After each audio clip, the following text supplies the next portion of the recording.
पछतावा होना सही है या गलत? पछतावा होने पर हम नेगेटिव क्यों फील करते हैं? पछतावा यानी कि रिग्रेट, जिसे हर इंसान फील करता है। ये हमारी जिंदगी का ही एक हिस्सा है जो हमें आगे बढ़ने और सही फैसले लेने के लिए मदद करता है। आज की इस वीडियो में हम रिग्रेट के कॉन्सेप्ट और कुछ केस स्टडीज की बात करेंगे, जिनको डेनियल पिंक ने अपनी book the power of regret में बहुत ब्यूटीफुली एक्सप्लेन किया है। तो चलिए डिस्कस करते हैं। अगर मैं बात करूं द पावर ऑफ रिग्रेट की, तो डेनियल पिंक ने पछतावे को 4 हिस्सों में डिवाइड किया है, जिनमें से पहला है फाउंडेशन रिग्रेट।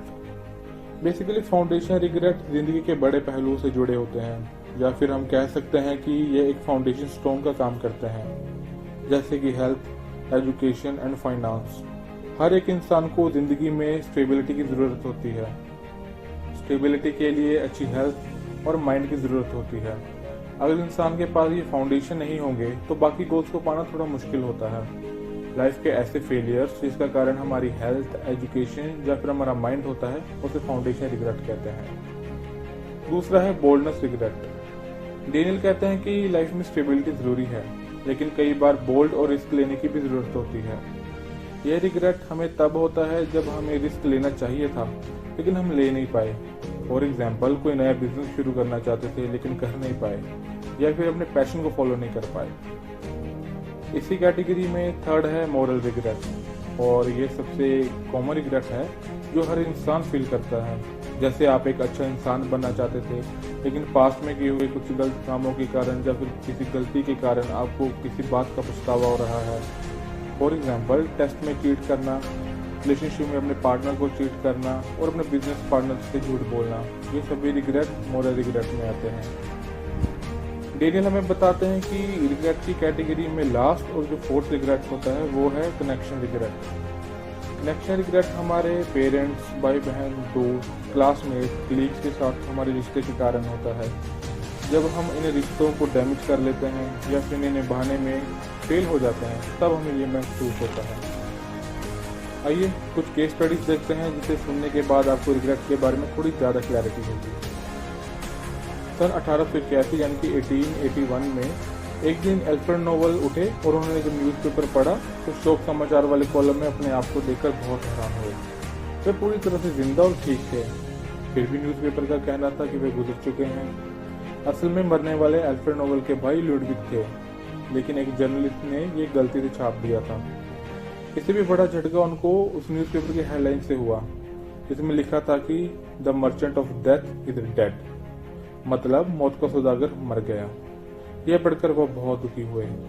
अल्फ्रेड नोबल ने ब्लास्टिंग कैप और डायनामाइट का आविष्कार किया था, जिसको उन्होंने 1860 यानी कि 1860 में पेटेंट करवाया था, लेकिन फिर भी न्यूज़पेपर में उनको जीनियस होने या फिर एक अच्छे एंटरप्रेन्योर होने का सम्मान नहीं दिया गया, बल्कि एक ऐसे लालची इंसान के रूप में बताया गया जो दूसरों को मारने का हथियार बेचकर अमीर बना था। 8 साल बाद जब अल्फ्रेड नोबल गुजरे तो उनकी विल को देखकर सब चौंक गए। उन्होंने अपनी सारी संपत्ति अपने परिवार वालों को देने की बजाय एक ऐसे प्राइज के लिए दान दे दिया जो ऐसे लोगों को दिया जाएगा जो इंसानियत को फायदा पहुंचाएंगे। आज इसे नोबेल प्राइज के नाम से जाना जाता है। उनको नोबेल प्राइज का आइडिया उस न्यूज़पेपर की हेडलाइन से ही आया था। अल्फ्रेड नोबल नहीं चाहते थे कि उन्हें मौत के सौदागर के नाम से याद रखा जाए। उन्होंने अपने पछतावे का अंदाजा लगाया और अपने व्यवहार को बदला।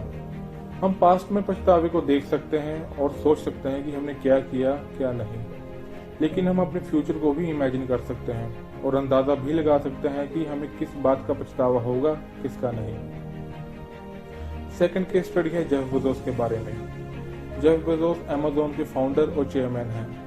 उन्होंने रिग्रेट मिनिमाइजेशन फ्रेमवर्क नामक कॉन्सेप्ट बनाया। 1990 यानी कि 1990 में बेजोस एक फाइनेंशियल फर्म में काम कर रहे थे और बहुत अच्छा कमा भी रहे थे, लेकिन इंटरनेट की बढ़ती हुई स्पीड को देखकर वह ऑनलाइन बुक्स बेचने का मौका देखा। यह आइडिया उन्होंने अपने बॉस को सुनाया, पर जेफ के बॉस ने मना कर दिया। बेजोस के दिमाग में ये चल रहा था कि क्या हाई पेइंग जॉब छोड़कर एंटरप्रेन्योर बनना चाहिए था या नहीं। तब उन्हें रिग्रेट मिनिमाइजेशन फ्रेमवर्क के बारे में सोचा। वह सोच रहे थे कि जब वे 80 साल के होंगे और पीछे मुड़कर देखेंगे तो वह इस पल के लिए पछताना नहीं चाहते थे। वे अपने पछतावे को कम से कम करना चाहते थे। बेजोस को पता था कि इंटरनेट में कुछ ना बना पाने का पछतावा उन्हें बाद में होगा। उन्हें कोशिश न करने का पछतावा होगा जो हर रोज उनका पीछा करेगा। वे अपने पछतावे का अंदाजा लगाकर उन्होंने काफी आसानी से अपना फैसला लिया और उन्होंने अपनी जॉब को छोड़कर अमेज़न की शुरुआत की। हमें बड़े या मेन पछतावे का अंदाजा लगाने के लिए थोड़ा समय देना चाहिए, लेकिन उस पछतावे का अंदाजा लगाना बेकार है जो फाउंडेशन, बैडनेस या मॉरल रिग्रेट में नहीं आते। जैसे आप फर्नीचर या मशीन खरीद रहे हैं, ये किसी खास पछतावे में नहीं आते। इस फैसले से आपको लंबे समय में परेशानी नहीं होगी। फैसला लीजिए और आगे बढ़िए। तो इस वीडियो में हमने सीखा कि पछतावा हम इंसान बनाते हैं। हम पास्ट में पछतावे को देख सकते हैं और फ्यूचर के लिए अनुमान लगा सकते हैं कि हमें किस बात से पछतावा होगा। पछतावा हमें एक बेहतर इंसान बनाता है और पछताने से हम अपनी ज़िंदगी के नज़रिए को इम्प्रूव कर सकते हैं। पछतावे से डील करने के लिए सबसे बढ़िया सोल्यूशन है कि आप इस पछतावे को दूसरों के साथ बांटिए। अगर आप अपने पछतावे को दूसरों के साथ नहीं बांट सकते तो आप एक जर्नल भी लिख सकते हैं। पछतावा हम सबको होता है, ये हमारी जिंदगी का ही एक हिस्सा है। जब भी पछतावा हो तो इसे मोटिवेशन की तरह लें और आगे बढ़ें। आई होप आपको ये वीडियो से कुछ नया सीखने को मिला होगा, कुछ नया जानने को मिला होगा। अगर ये वीडियो अच्छा लगा हो तो लाइक एंड सब्सक्राइब जरूर कीजिएगा ताकि बाद में आपको पछतावा ना हो। Till then keep growing, keep going.